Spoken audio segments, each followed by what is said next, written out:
नमस्कार, आशा लाईफस्टाईलमध्ये तुमचं खूप खूप मनापासून सगळ्यांचं स्वागत आहे। आज आपण बनवणार आहोत घरगुती पद्धतीने बदाम मिल्कशेक। चला तर व्हिडिओला सुरुवात करूया। व्हिडिओ शेवटपर्यंत नक्की बघा। बदाम मिल्कशेक एकदम सोप्या पद्धतीने कसा बनवायचा ते बघूया। त्यासाठी व्हिडिओ शेवटपर्यंत जरूर बघा। व्हिडिओ जर आवडला तर लाईक करा, शेअर करा। चॅनलवरती जर तुम्ही नवीन असाल तर चॅनल सबस्क्राइब करा। शेजारी बेल आयकॉनचं जे बटन आहे ते क्लिक करा, म्हणजे मी अपलोड केलेले व्हिडिओ तुम्हाला लगेच बघायला भेटतील।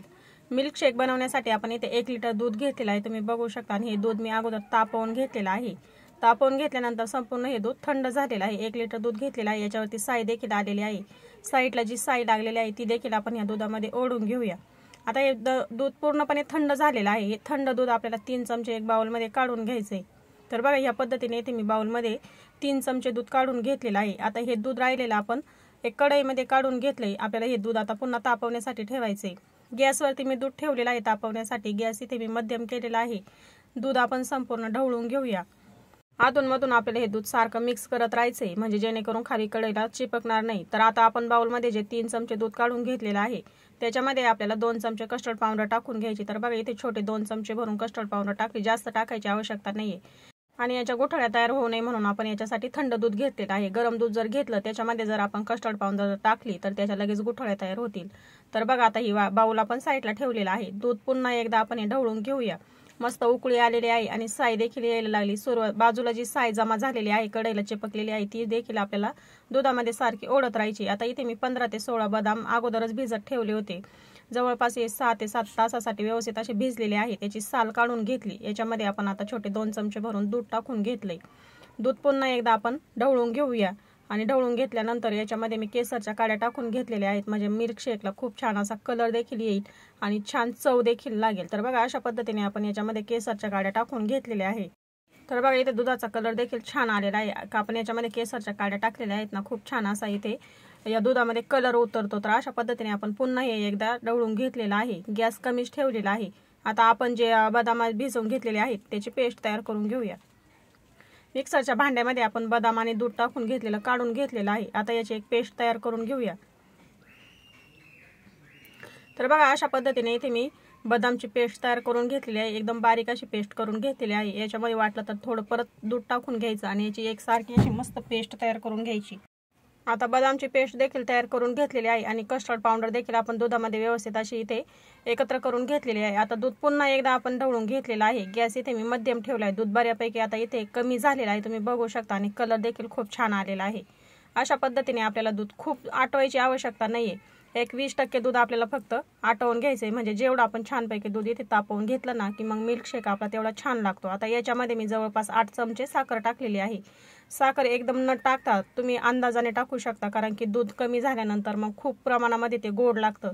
तर साखर अगोदरच खूप टाकायची नाही, तुम्ही नंतर त्याची चव घेऊन पुन्हा टाकू शकता।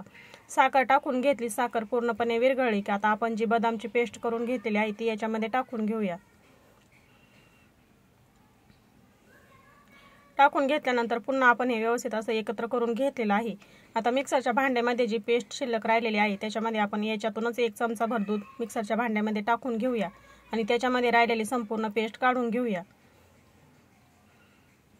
तर बघा, या पद्धतीने मी मिक्सरच्या भांड्यामध्ये थोडंसं दूध टाकलं आणि राहिलेली संपूर्ण पेस्ट इथे काढून दुधामध्ये मिक्स करून घेतलेली आहे।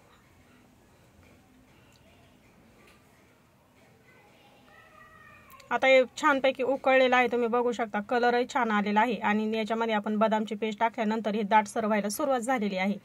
आता हे आपण 1 ते 2 मिनिटांसाठी छानपैकी उकळून घेऊया।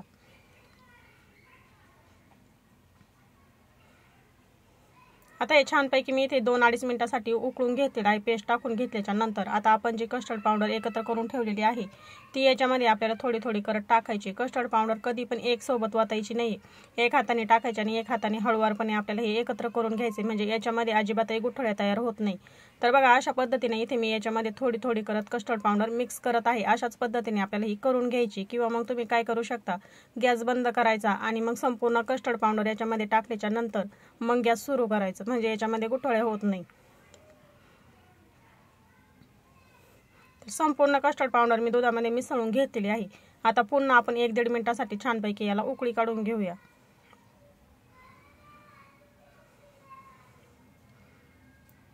तर याच्यामध्ये आपण पावडर टाकल्यानंतर तुम्ही बघू शकता मस्त कलर आलेला आहे आणि आता इथे छानपैकी दूध आपलं शिजवून झालेलं आहे, मस्तपैकी आटलेलं देखील आहे. खूप प्रमाणामध्ये आटवायचं नाहीये, मग ते थंड झाल्यानंतर भरपूर प्रमाणामध्ये दाटसर होतं. आता हे संपूर्ण एकत्र करून झाल्यानंतर आपण याच्यामध्ये विलायची पावडर टाकून घेऊया, म्हणजे मिल्कशेकला खूप छान असा स्वाद येईल. तर बघा इथे मी साखर टाकून विलायची पावडर मिक्सरला फिरवून घेतली. तर 1-1.5 चमचा मी याच्यामध्ये विलायची पावडर टाकून घेतली. आता सगळ्या शेवटी आपण याच्यामध्ये सुकामेवा टाकून घेऊ. काजू, बदाम, पिस्त्याचे काप असे याच्यामध्ये मी टाकून घेतलेले आहेत. तर आता हे एकत्र करून झालेलं आहे. आता मी गॅस बंद करणार आहे. याच्यापेक्षा दाटसर करायची आवश्यकता नाही. तर बघा इथे मी एक भांड्यामध्ये शेक काढून घेणार आहे. आता हा आपल्याला फ्रीजमध्ये 2-3 तासासाठी थंड होण्यासाठी ठेवायचा आणि थंड झाल्यानंतर मजा येते खूप छान अशी पिण्यासाठी. तर एक भांड्यामध्ये आपण काढून घेतलेला आहे. चमच्याने पुन्हा एकदा मी व्यवस्थित असं एकत्र करून घेतलेलं आहे. आता हे आपण फ्रीजमध्ये ठेवूया.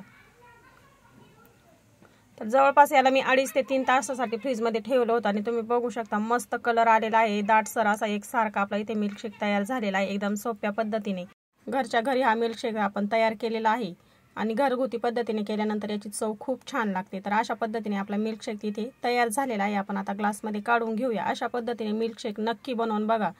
मुलं शाळेतून आल्यावरती किंवा तुम्ही बाहेरून कुठून जर आला आणि फ्रीजमध्ये जर असा तयार जर असला थंड पिण्यासाठी खूप छान मजा येते. तर बघा ह्या पद्धतीने इथे मी ग्लासमध्ये शेक काढून घेतलेला आहे. आता याच्यावरती आपण सुकामेवा टाकून घेऊया थोडासा. तर अशा पद्धतीने आपला बदाम मिल्कशेक तयार झालेला आहे. आजचा व्हिडिओ कसा वाटला कमेंटमध्ये नक्की सांगा. तुम्हाला जर हा व्हिडिओ आवडला असला तर लाईक करा, शेअर करा आणि चॅनलवरती जर तुम्ही नवीन असाल तर प्लीज चॅनल सबस्क्राईब करा.